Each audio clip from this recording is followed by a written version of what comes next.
పహల్గామ్ ఉగ్రదాడి తర్వాత పాక్ను అన్ని వైపుల నుంచి దిగ్బంధనం చేస్తోంది భారత్. ఇప్పటికే సింధు జలాల ఒప్పందం రద్దు చేసిన భారత్ తాజాగా చినాబ్ నదిపై ఉన్న బహిల్గార్ డ్యాం నుంచి పాక్కు నీటి సరఫరా నిలిపివేసింది. డ్యాం స్పిల్వే గేట్లు మూసేసినట్లు తెలిపింది అధికారులు.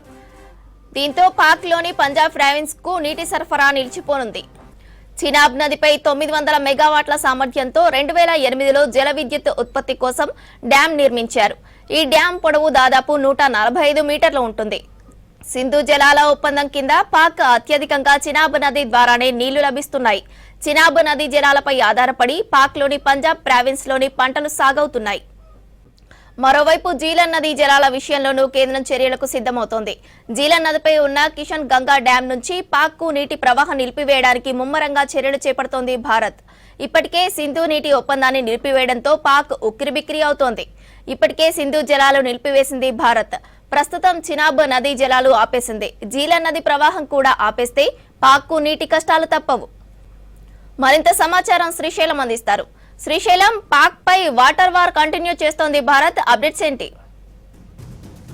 పహల్గామ్ తర్వాత ఇరు దేశాల మధ్య తలెత్తినటువంటి ఉద్రిక్తతల నేపథ్యంలో పాక్ మీద భారత్ ముప్పేట దాడి చేస్తుందని చెప్పుకోవచ్చు.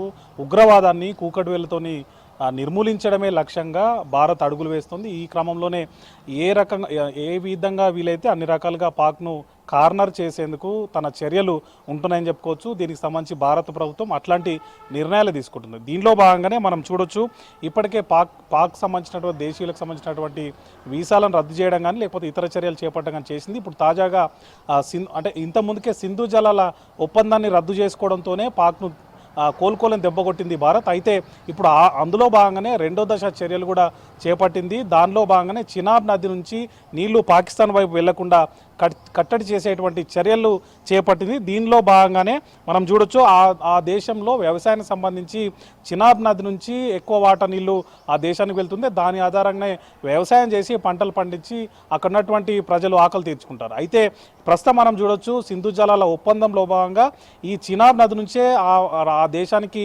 అత్యధిక వాటా నీళ్లు వెళ్తాయి. దానిలో భాగంగానే చినాబ్ నది మీద 2008లో నిర్మించినటువంటి 2008లో నిర్మించినటువంటి బల్గిహార్ డ్యామ్ అనేది ఉంది.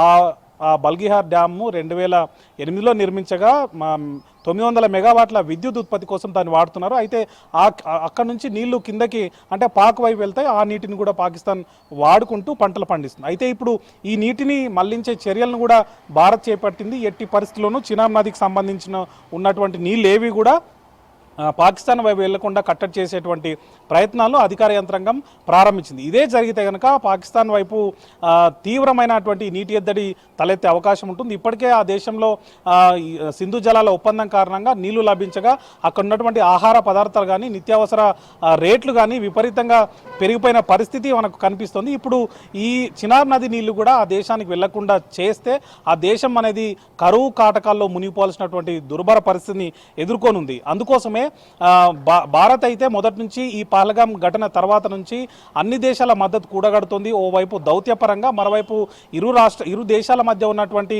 సంబంధాల విషయంలో కీలకమైన నిర్ణయాలు తీసుకుంటూ ముందుకు వెళ్తుంది. దానిలో భాగంగానే ఇప్పుడు సింధు జలాల ఒప్పందం రద్దు చేయడమే కాకుండా రెండో దశలో భాగంగా ఈ చినాబ్ నది నుంచి నీళ్లు కూడా కిందకు వెళ్లకుండా చేస్తోంది. అందులో భాగంగానే ఈ ఏదైతే మనకు బల్గిహార్ డ్యామ్ ఉందో దాంతో పాటు కిషన్ గంగా డ్యామ్ నుంచి కూడా నీళ్లు వెళ్లకుండా వాటిని మన ప్రాంతంలో మన సరిహద్దు లోపలనే మళ్లించే విధంగా చర్యలు తీసుకునేందుకు అధికారులకు ఆదేశాలు ఇచ్చింది. ఆ విధంగానే అధికారులు కూడా చర్యలు చేపట్టారు. ఒకవేళ ఇదే జరిగితే కనుక నిజంగా కూడా మనకు సింధు జలాలతో పాటు ఏ ఒప్పందాన్ని రద్దు చేసుకొని ఇప్పటికే భారత్ మనకు నీటి యుద్ధాన్ని పాకిస్తాన్తో ప్రారంభించని చెప్పుకోవచ్చు. అందులో రెండో దశకు భారత్ చేరింది.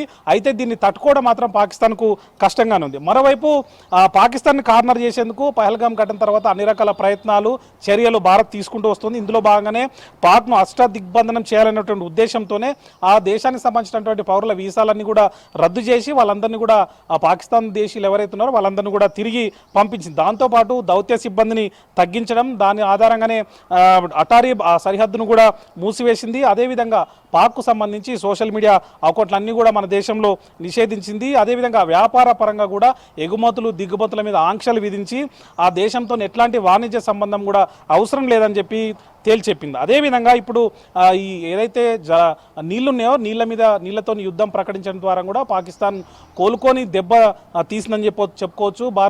భారత్ మొదటి నుంచి కూడా పహలం ఘటన జరిగినప్పటి నుంచి కూడా ఆ దేశానికి సంబంధించి ఆ దేశాన్ని కార్నర్ చేసే విధంగానే చర్యలు చేపడుతుంది. ప్రపంచ దేశాలన్నీ కూడా ఈ ఉగ్రవాదం మీద ఏకతాటిపై తీసుకొచ్చేందుకు భారత్ ప్రయత్నిస్తుంది. అదేవిధంగా పాక్ను కార్నర్ చేసే విధంగా పాక్ చేపడుతున్నటువంటి ఉగ్రవాదానికి ఊతమిచ్చే విధంగా చేస్తున్నటువంటి అన్ని చర్యలను కూడా ఎండగట్టేందుకు మిగతా దేశాలను కూడా తనతోని కలుపుకునే ప్రయత్నం భారత్ చేస్తుంది. దౌత్యపరంగా పాక్ను ఇబ్బంది గురిచేయడం, అదేవిధంగా రెండు దేశాల మధ్య ఉన్నటువంటి సంబంధాలను తెంచుకోవడం ద్వారా పాకిస్తాన్ను ఒంటరి చేయడం, అదేవిధంగా పాక్ సరిహద్దులో ఉన్నటువంటి లేకపోతే పాక్తోని సరిహద్దు పంచుకుంటున్నటువంటి మిగతా దేశాలను కూడా ఎవరైతే పాక్కు మద్దతు ఇస్తున్నారో వాళ్ళకు కూడా గట్టి హెచ్చరికలు జారీ చేయడమే భాగంగా భారత్ చర్యలు తీసుకుంటుంది. దానిలో భాగంగానే ఈ నీటి యుద్ధాన్ని అయితే ప్రారంభించింది చెప్పుకోవచ్చు. ఇప్పటికే దీంట్లో రెండో దశ చేరిన నేపథ్యంలో ఇంకా భారత్ ఎట్లాంటి చర్యలు తీసుకుంటుందో అనేటువంటి భయంతోని పాకిస్తాన్ ఉక్కిరిబిక్కిరవుతోంది. చూద్దాం ఏం జరుగుతుందో, ఇంకా భారత్ ఎట్లాంటి చర్యలు తీసుకుందో చూద్దాం.